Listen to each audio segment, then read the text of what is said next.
Today we are going to read the book Snowflake Bentley.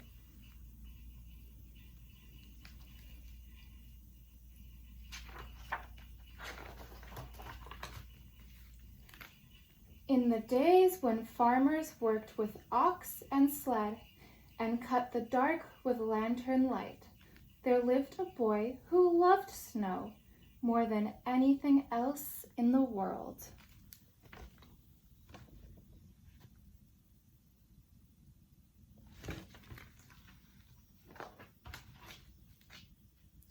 Willie Bentley's happiest days were snowstorm days. He watched snowflakes fall on his mittens, on the dried grass of Vermont farm fields. On the dark metal handle of the barn door, he said snow was as beautiful as butterflies or apple blossoms.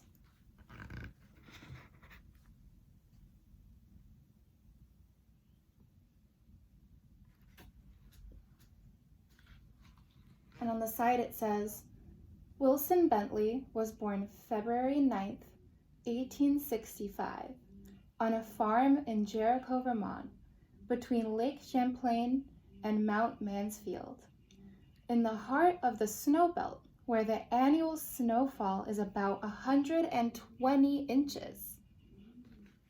That's a lot of snow. He could net butterflies and show them to his older brother Charlie. He could pick up apple blossoms and take them to his mother, but he could not share snowflakes because he could not save them.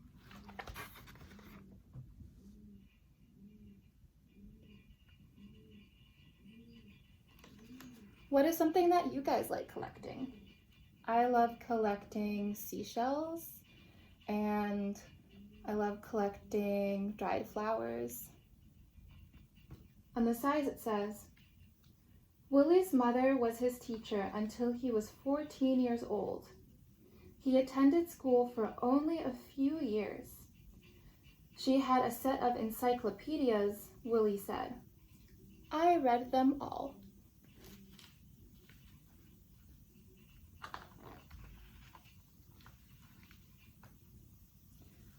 When his mother gave him an old microscope, he used it to look at flowers, raindrops, and blades of grass.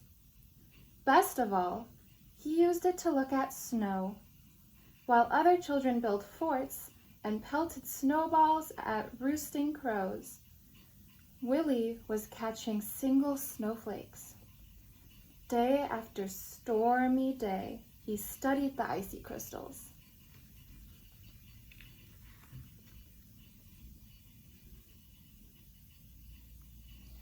On the side it says, from his boyhood on, he studied all forms of moisture. He kept a record of the weather and did many experiments with raindrops. Their intricate patterns were even more beautiful than he had imagined. He expected to find whole flakes that were the same, that were copies of each other, but he never did. Willie decided he must find a way to save snowflakes so others could see their wonderful design. For 3 winters, he tried drawing snow crystals. They were always melted before he could finish.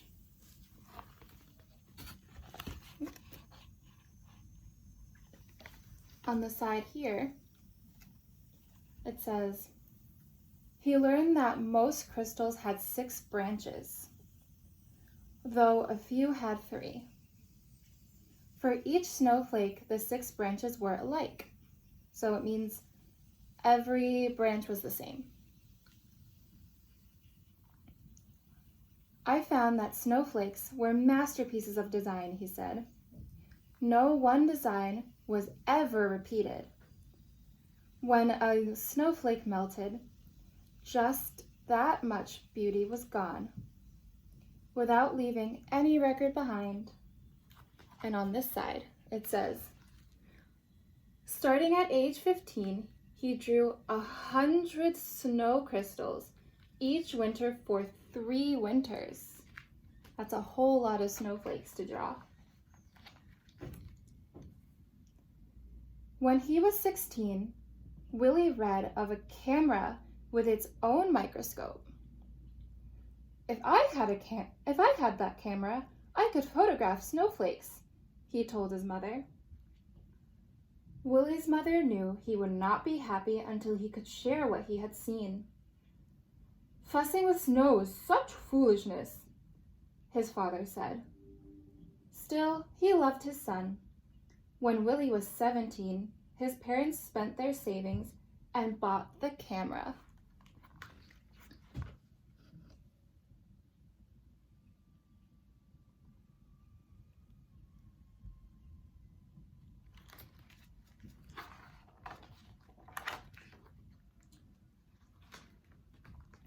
It was taller than a newborn calf and cost as much as his father's herd of 10 cows. Willie was sure it was the best of all cameras. You see his now?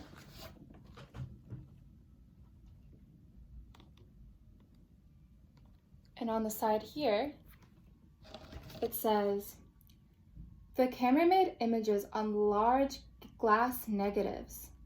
Its microscope could magnify a tiny crystal from 64 to 3,600 times its actual size. So it means it could take something really, really tiny and make it huge so you can see it.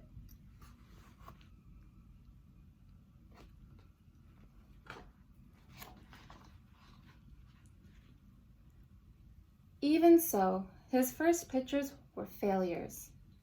Oh no. No better than shadows. Yet he would not quit. Mistake by mistake, snowflake by snowflake, Willie worked through every storm. Winter ended, the snow melted, and he had no good pictures. He waited for another season of snow.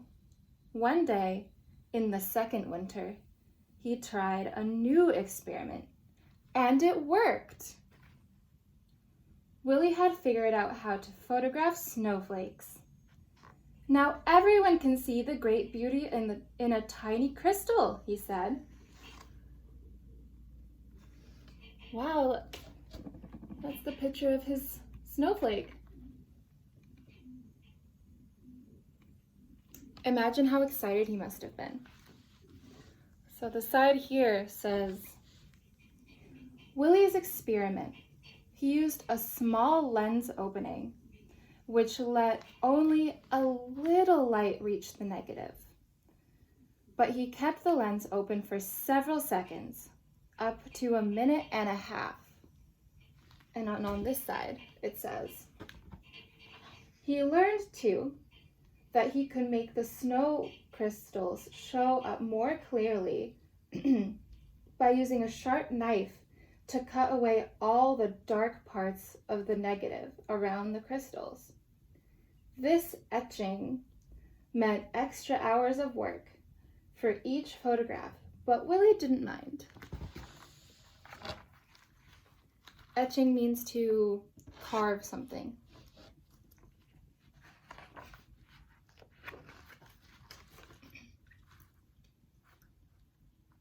But in those days, no one cared. Neighbors laughed at the idea of photographing snow. Snow in Vermont is as common as dirt, they said.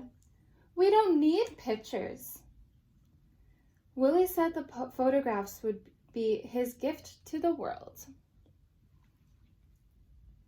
While other farmers sat by the fire or rode to town with horse and sleigh, Willie studied snowstorms. He stood at the shed door and held out a black tray to catch the flakes.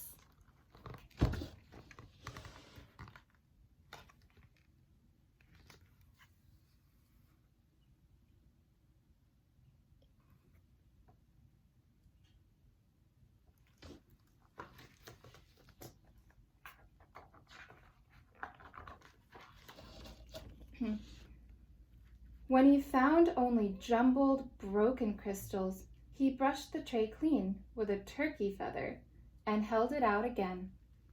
He waited hours for just the right crystal, and he didn't notice the cold. If the shed were warm, the snow would melt. If he breathed on the black tray, the snow would melt. If he twitched a muscle, as he held the snow crystal on, on the long wooden pick, the snowflake would break.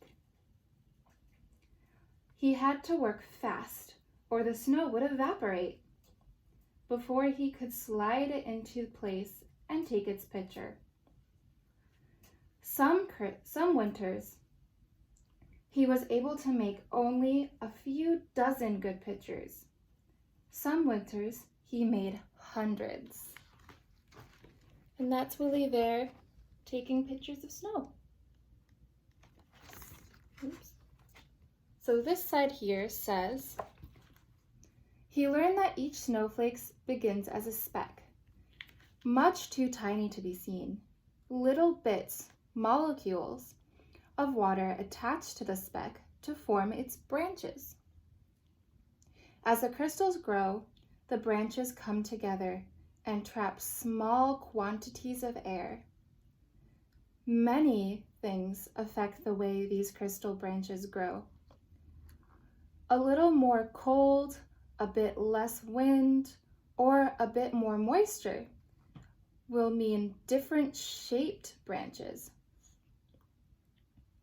Willie said that was why, in all his pictures, he never found two snowflakes alike. The best snowstorm of his life occurred on Valentine's Day in 1928.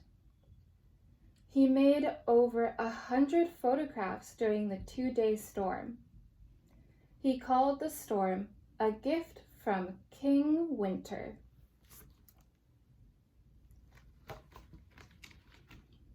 How excited do you think Willie was to be able to take that many pictures? I know I would be really excited.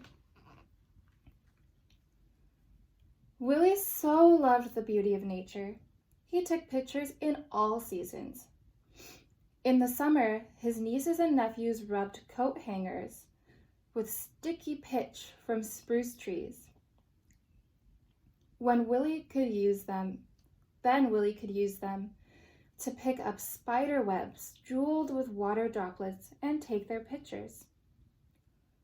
On fall nights, he would gently tie a grasshopper to a flower so he could find it in the morning and photograph the dew-covered insect. Look, there he is. That's the grasshopper and that's a flower. On the side here, it says, Willie's nieces and nephews lived on one side of the farmhouse that Willie shared with his brother Charlie. Willie often played the piano as they sang and shared stories and games with them.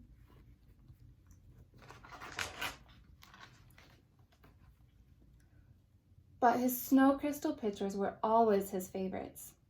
He gave copies away or sold them for a few cents. He made special pictures as gifts for birthdays. He held evening slideshows on the lawn of his friends.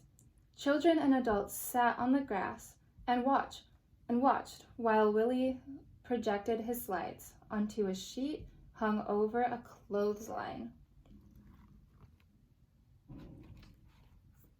Isn't that so cool? It's like he's having a little movie night. So on the side it says, many colleges and universities bought lantern slide copies of his photographs and added to their collections each year. Artists and designers used the photographs to inspire their own work.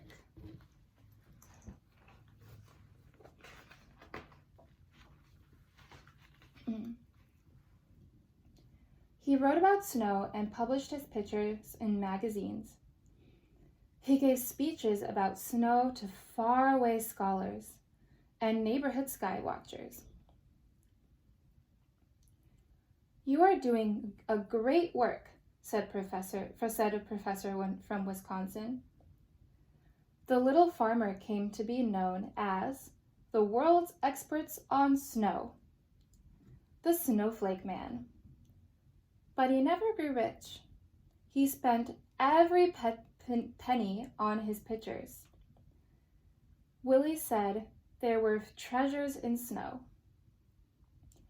"I can't afford to miss a single snowstorm," he told his friend. "I never know when I will find some wonderful prize." Other scientists raised money so Willie could gather his best photographs in a book. When he was 66 years old, Willie's book, His Gift to the World, was published. Still, he was not ready to quit.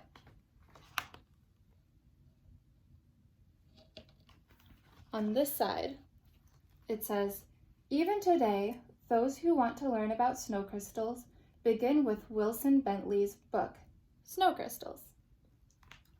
And on this side it says, by 1926, he had spent $1,500 on his work, or $15,000 on his work, and received $4,000 from the sale of photographs and slides.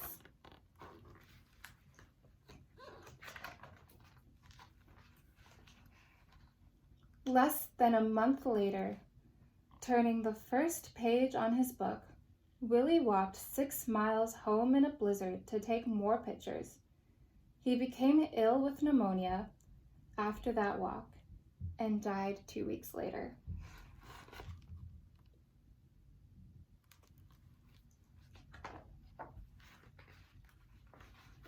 But a monument was built for Willie in the center of town. The girls and boys who had been his neighbors grew up and told their sons and daughters the story of the man who loved snow. 40 years after Wilson Bentley's death, children in his village worked to set up a museum in honor of the farmer's scientist. And his book has taken the delicate snow crystals that once blew across Vermont, past mountains, over the earth. Neighbors and strangers have come to know of the icy wonders that land on their own mittens, thanks to Snowflake Bentley. And on this side it says, the plaque on the monument says, Snowflake Bentley, Jericho's world-famous snowflake authority. For 50 years, Wilson A. Bentley, a simple farmer, developed his technique of microphotography to reveal to the world the grandeur and mystery of the snowflake, its universal hexagonal shape, and its infinite number of lovely designs. The end.